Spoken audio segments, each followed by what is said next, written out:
Zdarec z podzimní pošmourný Šumavy. Dneska mám v plánu takový, řekl bych, až skoro komerční okruh.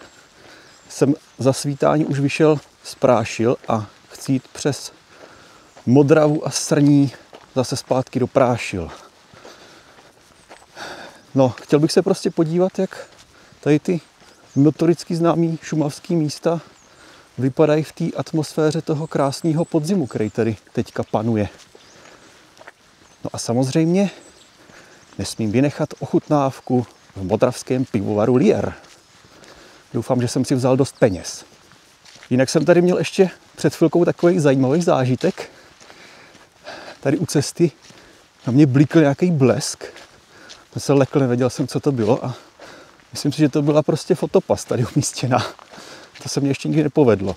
Takže až mě tam někdo objeví, majitel, tak to jsem já. Zdar.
Tak, přes Novou Studnici a Kochání na Zelené hoře jsem doputoval až k Javoří Pile. Začalo samozřejmě pršet, bez toho by to ani nešlo. A samozřejmě se nabízelo jít třeba z Prášil přes Poledník, nebo si zajít ještě na Oblík. Ale já jsem to minul, protože ten den už je strašně krátký a já to fakt nemůžu nějak úplně moc předimenzovávat ty trasy a navíc na těch místech už jsem byl několikrát, takže jsem to prostě prošel dolů na tu Javoří Pilu a tam jsem se teda rozhodl, že jednu změnu přece jenom udělám, že nepůjdu jenom otrocky kolem toho Roklanského potoka, ale vezmu to přes Tříjezerní Slať, což je teda místo, kde jsem taky byl několikrát, ale nebyl jsem tam nikdy na podzim. Za chvilku tam budu a pak už vzhůru na Modravu. Ještě jedna příhoda nepoučitelného a stále chybujícího turisty. Mám takovou tu pláštěnku na batoh, jenomže já jsem si dneska vzal trochu menší batoh a tady ta je dělaná na ten větší, co mám. Takže mám z toho něco jako spíš vak na sběr vody. Ha.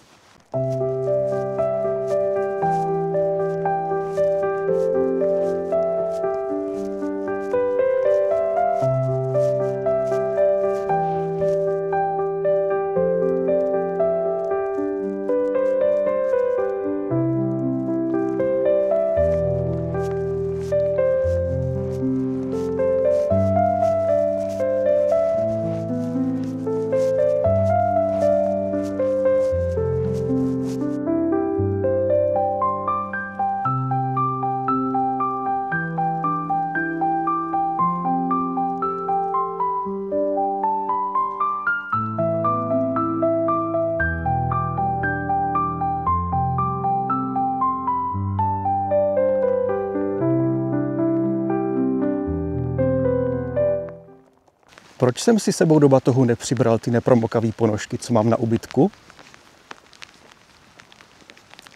Ale ono jí tam je dobře v poličce, že jo, pěkně v suchu.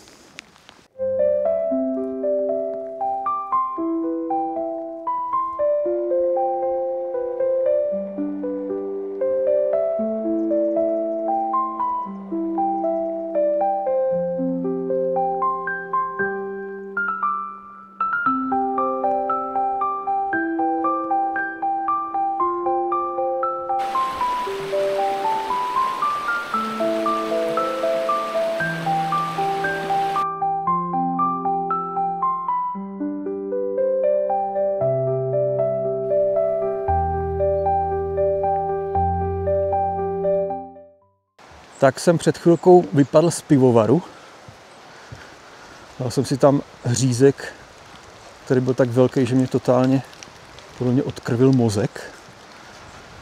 Pivečko dobrý, dal jsem si, já tam teda většinou chodím na tu tmavou 11, takže jsem zůstal u toho. Ty ostatní piva podle mě nejsou tak jako nějaký zázrak, ale ta tmavá 11 mě tam chutná. Tak jsem si dal 2. A teďka teda jdu směr Srní, čeká mě Rechle, Hradlovej most, pak Rokyta a asi se půjdu na ty vlčky, aj pokud teda nepotkám nějakýho vlka ještě předtím. Co se týče počasí, tak jsem byl velice překvapený, že jak jsem vyšel z toho pivovaru, tak pršelo ještě víc, než když jsem do něj vcházel. Úplně mě to nepotěšilo. Ale teďka přestává, tak snad budu doufat, že to bude už dobrý, no. A tady samozřejmě ta stezka, která vede podél Vydry k tomu mostu, tak rozbahněný jako kráva to je. Nic jiného jsem ani nečekal. A jestli tady bude nějaký brod, tak já to prostě normálně projdu v botech. Mně už je to úplně jedno, protože to mám mokrý jako prase.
Tak, já jsem z Modravy teda prošel kolem Vydry a pak kolem kanálu až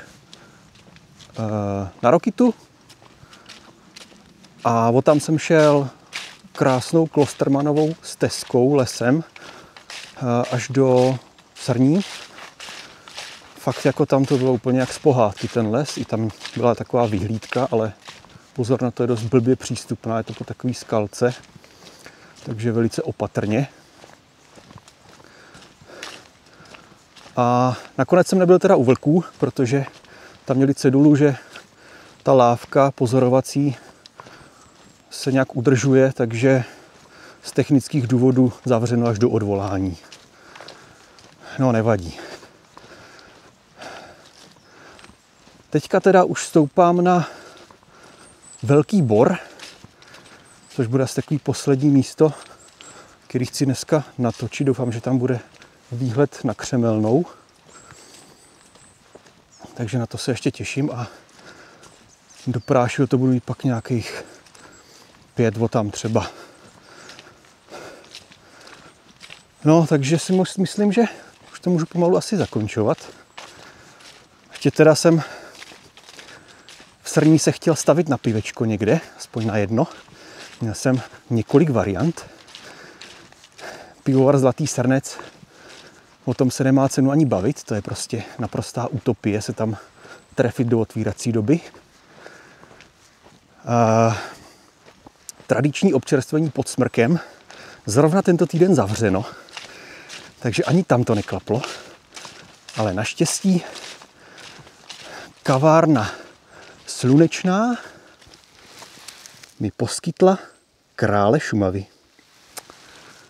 No, a jak se jinak loučit, než tímhle skvostem? Takže na zdraví Šumavy. Zdarec.